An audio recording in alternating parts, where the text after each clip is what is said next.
Hello, and welcome to All Things Apostolic. Today we're going to discuss best practices in the corporate realm that could be incorporated in leadership development in the local assembly.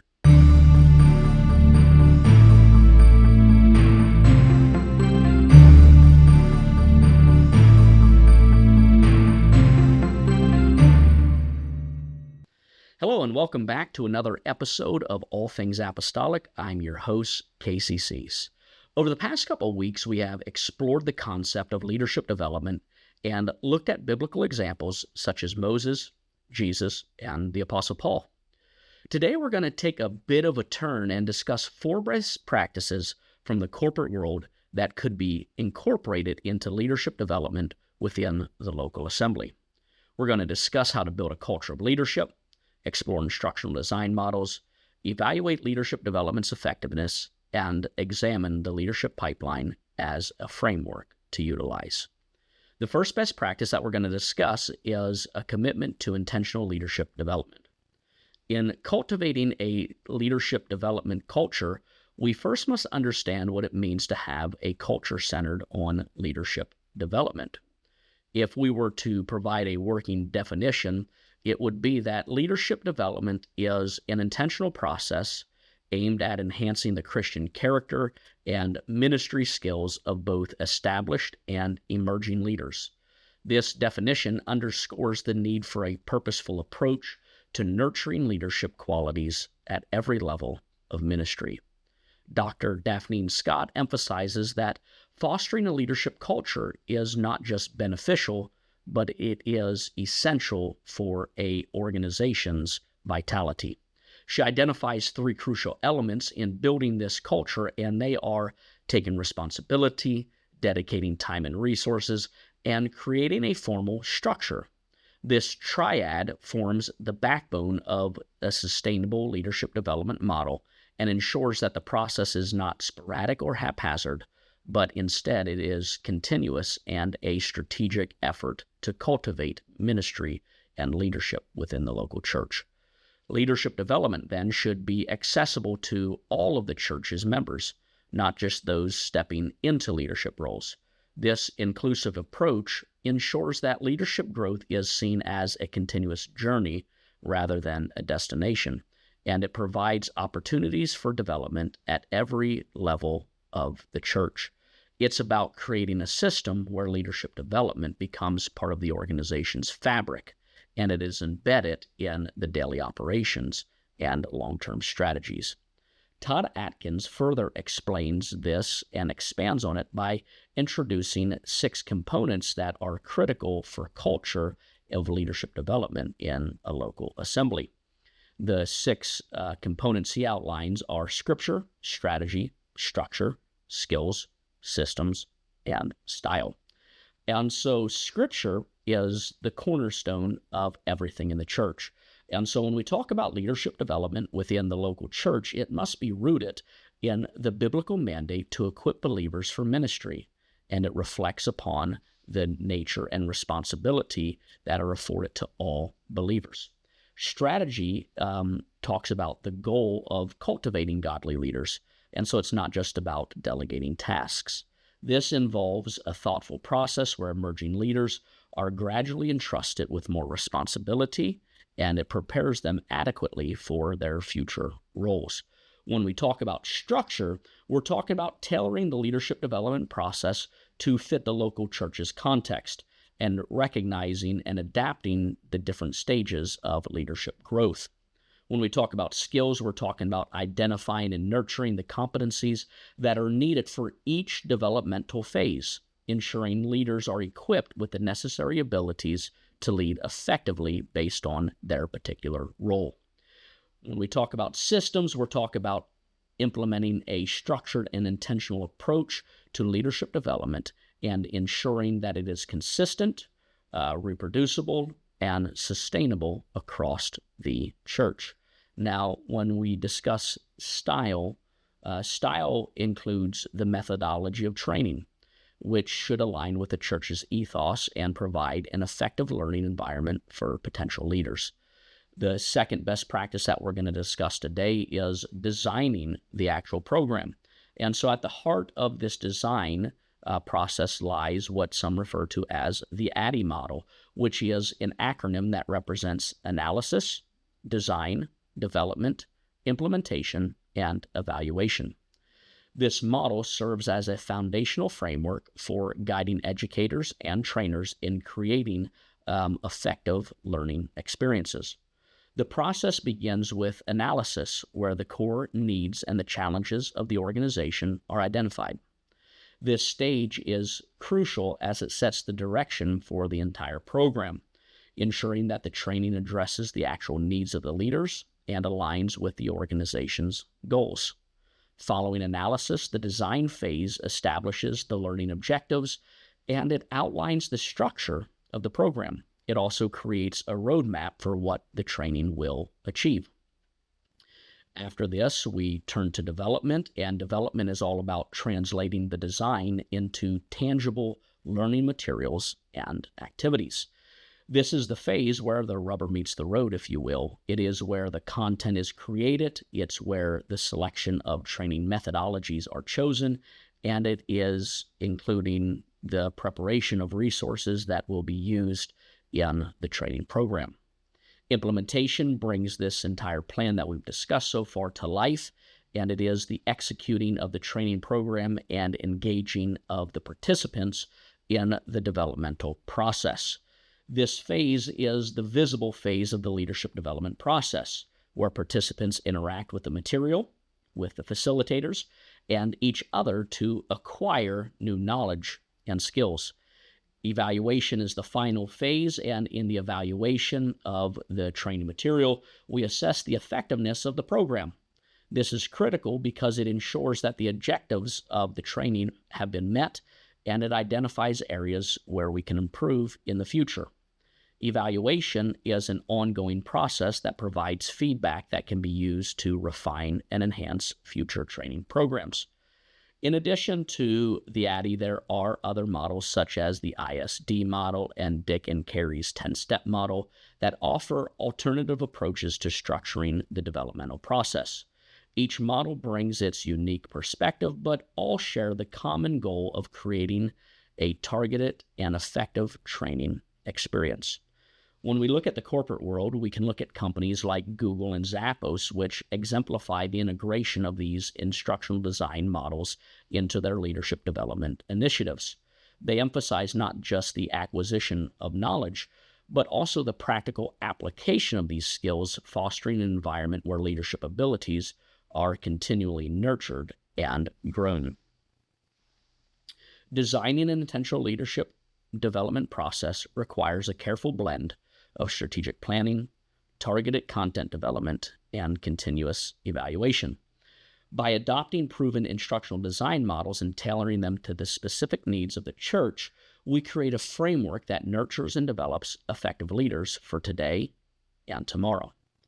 The third best practice that we're going to discuss is evaluating and assessing intentional leadership development process.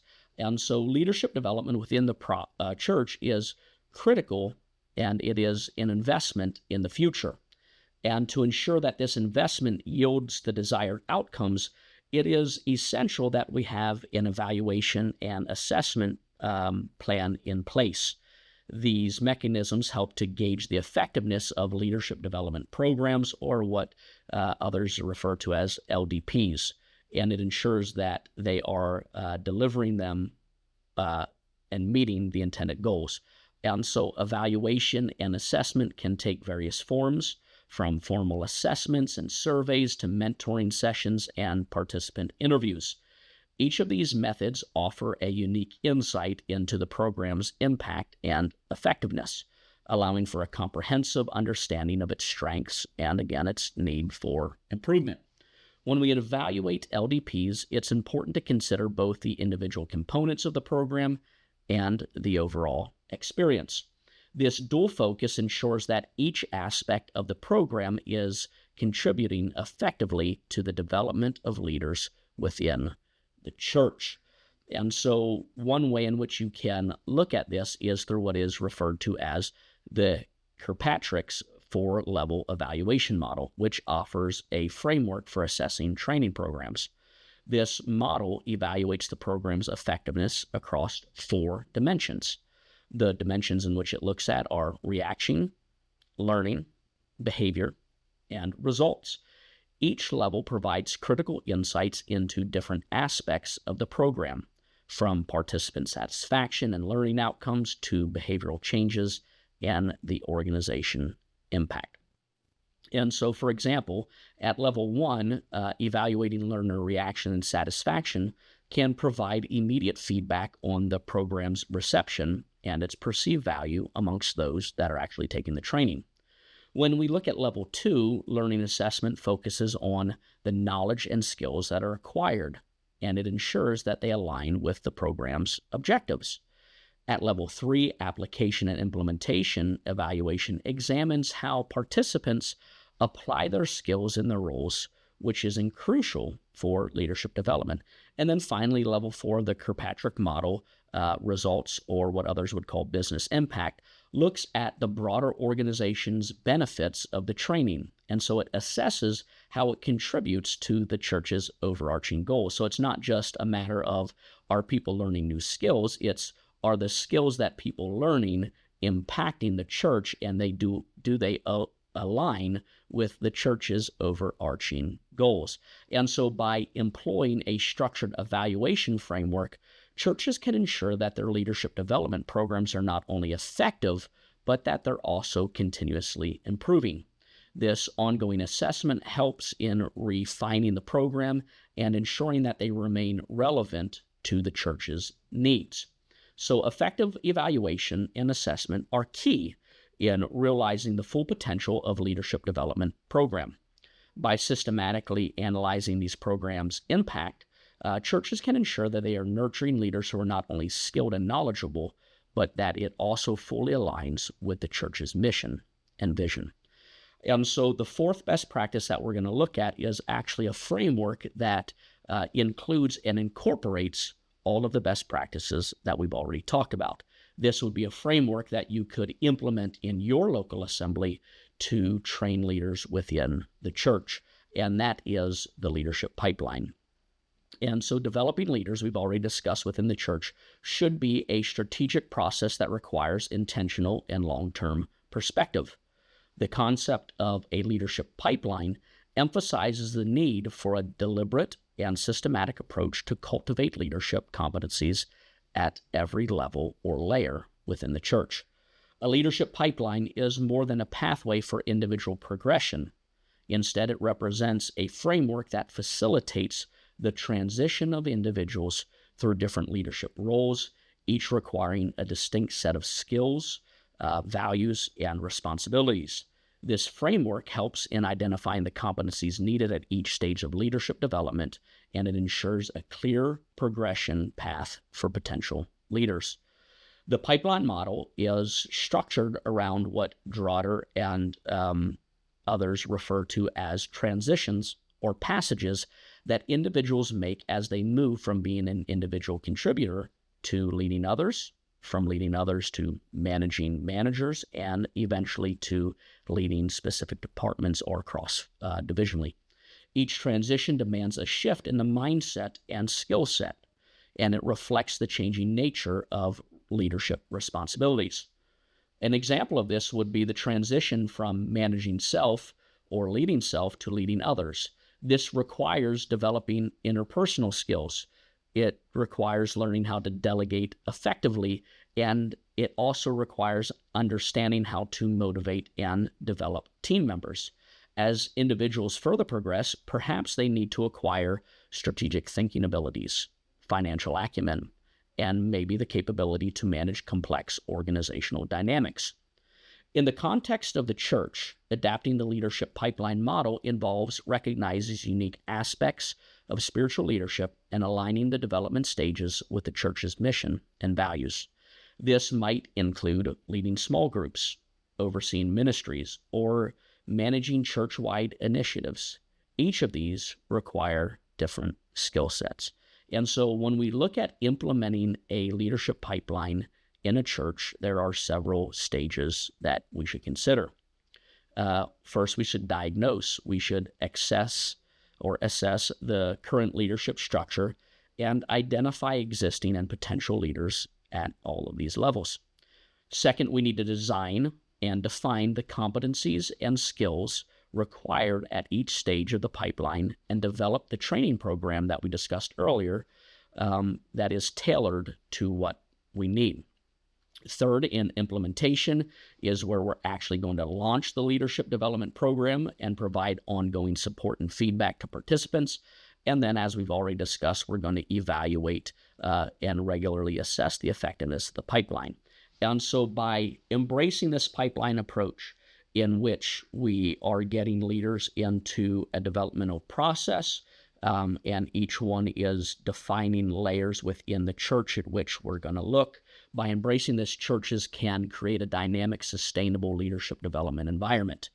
This approach, that of a leadership pipeline, not only helps in nurturing the next generation of leaders, but it also ensures that the church's leadership capacity grows in line with its mission and strategic objectives. And so the leadership pipeline model offers a proven framework for intentional leadership development within the local assembly. By carefully planning and implementing this model, churches can ensure a consistent supply of skilled leaders that are ready to challenge or take on the challenges of the future, and it can secure the church's growth and impact by ensuring they're doing this. And so as we wrap up our discussion on effective leadership development in the corporate world and its application to the church, it's clear that the intentional and structured approach is critical. The best practices that we've explored not only facilitate growth of individual leaders, but they also contribute to the overall health and effectiveness of the church. And so again, creating a culture committed to leadership development is the foundation. This culture ensures that both emerging and established leaders are continuously nurtured. It reflects a commitment to growth at all levels of the church. And so it's about more than just filling positions. It's about fostering an environment where leadership thrives and is integral to the church's mission. The intentional design of the leadership development process, as illustrated by various instructional models like ADDIE, underscore the importance of a systematic approach.